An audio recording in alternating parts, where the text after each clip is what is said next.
गलती ये की जाती है कि चीजों को बगैर सीखे और समझे इंप्लीमेंट करना स्टार्ट कर दिया जाता है। अब मोस्ट कॉमन जो क्वेश्चन है जो आजकल किया जा रहा है वो है आर्ट्स के बारे में, कि जो हम आर्ट्स में स्टक हुए हैं उसके सबर का अब हमें कोई फल भी मिलेगा या फिर हम वहां पे स्टक ही रहेंगे। अब देखिए, फर्स्ट ऑफ ऑल तो ये चीज है कि वो आपका सबर नहीं है, वो आपकी गलती है जिसकी आपको सजा मिल रही है।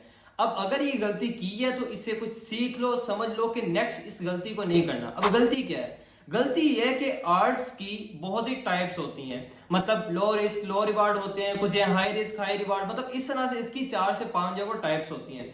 अब जो भी आर्ट है हमने सबसे पहले जब भी उसमें अपनी बाइंग करनी होती है, हमने सबसे पहले खुद से पूछना होता है कि जो यहाँ पे होल्डिंग करनी है वो करनी कितनी देर की है। 1 माह की करनी है, 2 की करनी है, 1 साल की करनी है। अब होता यह है कि प्रोजेक्ट वो इस तरह का होता है, जो कॉइन है वो इस तरह का होता है कि उसे हम होल्ड करते हैं साल साल तक, मतलब कि बस बाय किया साल तक के लिए भूल गए। लेकिन किया क्या जाता है, एक दफा वो होल्ड कर लिया, फिर महीने बाद देखा जा रहा होता है कि अब यहाँ पे हो क्या रहा है। तो कहने का मतलब है अगर आप चीजों को बगैर सीखे इंप्लीमेंट करना स्टार्ट कर देंगे तो फिर यही कुछ होगा। अगर हम ओवरऑल बात करें आर्ट्स के बारे में तो उसमें ये चीज है कि फर्स्ट ऑफ ऑल तो जो DXY है वो भी काफी ज्यादा गिरना स्टार्ट हो गई है, और जो बिटकॉइन की डोमिनेंस है उसने भी काफी हद तक करेक्शन ली है। मतलब कि अब DXY डोमिनेंस और बाकी चीजें ओवरऑल हमें यही इंडिकेट कर रही हैं कि वो आर्ट्स के लिए बेटर अपॉर्चुनिटीज लेके आ रही हैं। अब जो आगे भी पूरा जो सितंबर का माह है ये हमारा सारे का सारा जो मंथ है वो आर्ट्स की फेवर में जाएगा। अब जो आर्ट्स है वो अपनी रिकवरी देना स्टार्ट कर देंगे, रिलीफ देना स्टार्ट कर देंगे। लेकिन अब ये नहीं कि यहीं से एकदम से वो पंप कर जाएंगे, नहीं, बल्कि पहले जो उनकी लोड लिक्विडिटी पड़ी है वो लोड लिक्विडिटी अपनी स्वैप करके उसके बाद तकरीबन ये वेडनेसडे की क्लोजिंग के बाद पंप करना स्टार्ट करेंगे। तो अगर आपने अपनी कोई न्यू बाइंग अपॉर्चुनिटी करनी है तो उसके लिए फिलहाल वेट करें, खासकर FTM, कार्डानो, इस तरह के जो कॉइन्स हैं उन्हें फिलहाल अवॉइड करें। अगर आप फिर भी आर्ट्स में अपनी कोई न्यू बाइंग अपॉर्चुनिटी देख रहे हैं, उसे होल्ड करना चाह रहे हैं या उसमें कोई भी अपनी कोई स्विंग ट्रेड प्लान करना चाह रहे हैं तो आपको सबसे पहले BTC को अपने माइंड में जरूर रखना पड़ेगा, क्योंकि बिटकॉइन की जो बिडी साइड पे लिक्विडिटी पड़ी हुई है उसे बिटकॉइन एक दफा स्वैप करना है, उसके बाद ही वो अपर साइड पे जाएगा।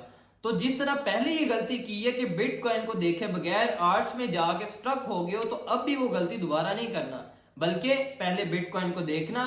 अगर आप खुद को इतना प्रिपेयर कर सकते हैं, आपके बैकअप में इतना आपका कैपिटल पड़ा हुआ है कि जो बिटकॉइन का डंप आएगा उसके अकॉर्डिंग फिर जो आर्ट्स ने भी थोड़ा सा बिली साइड का मूव लेना है, अगर वो आप सह सकते हो, आपका कैपिटल इतना है तो फिर आप ले सकते हैं। लेकिन बेस्ट केस सिनेरियो है कि अभी 2-3 दिन वेट कर लें, जरा मजीद क्लियर पिक्चर होने दें। अब जैसे हमने देखा कि बिटकॉइन की जो वीकली क्लोजिंग है वो भी साइडवेज हुई है, ठीक है, मतलब उसने हमें कोई क्लियर पिक्चर नहीं दी है।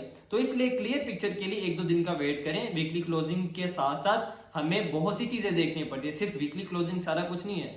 तो इसी तरह अगर आप अपनी कोई न्यू बाइंग अपॉर्चुनिटी करना चाह रहे हैं तो बस आप वहां पे BTC को अपने माइंड में जरूर रखिएगा। और इसी के साथ साथ बिगिनर्स के लिए खुशखबरी है, और ऐसे लोगों के लिए जिन्हें बिटकॉइन का या ट्रेडिंग का कुछ भी आइडिया नहीं कि ट्रेडिंग एक्चुअल में है क्या चीज है, इन जैसे ट्रेडर्स के लिए, इन जैसे लोगों के लिए हम एक फ्री कोर्स लेके आ रहे हैं जिसमें आपको ट्रेडिंग बेसिक के बारे में A to Z गाइड किया जाएगा।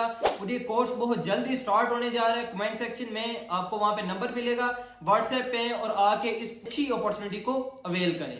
ख्याल रखिएगा अपना, दुआ में याद रखिएगा। अल्लाह हाफिज।